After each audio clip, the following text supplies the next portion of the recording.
তার রেজাল্টেন্ট যাকে নাম দিয়েছি আমরা কি আর ড্যাশ, তাহলে এটা হচ্ছে আর ড্যাশ ভেক্টর, যেটা কিনা আসলে রিপ্রেজেন্ট করছে কাকে, বিয়োগ।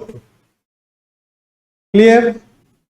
এবার ভাবো তো বি এর উল্টো দিকে মাইনাস বি বলেছি, বি এর উল্টো দিকে যখন বি এর ডাইরেকশন চেঞ্জ করেছি তখন মাইনাস বি বলেছি, তাহলে নতুন যে ভেক্টরটাকে ধরলাম তার ডাইরেকশন আমি অ্যাপ্লাই করলাম কি করলাম না, করলাম।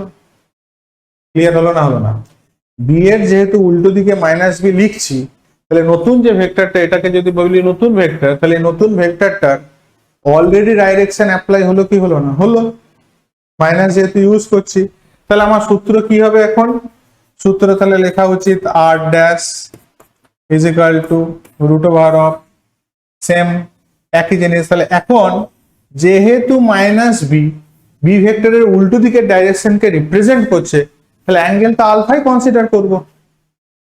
কি মাথায় ঢুকলো না? খুব কনফিউশন হয়ে গেল তাই না?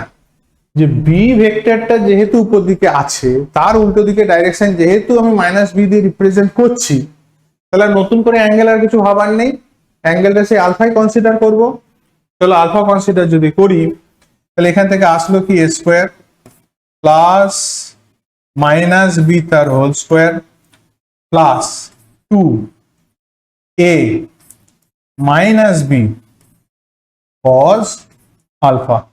এই জায়গাটায় মেন জিনিস খেয়াল রাখার, তাহলে হলো কি root over of A square plus B square প্লাসে মাইনাসে minus 2ab cos alpha 2ab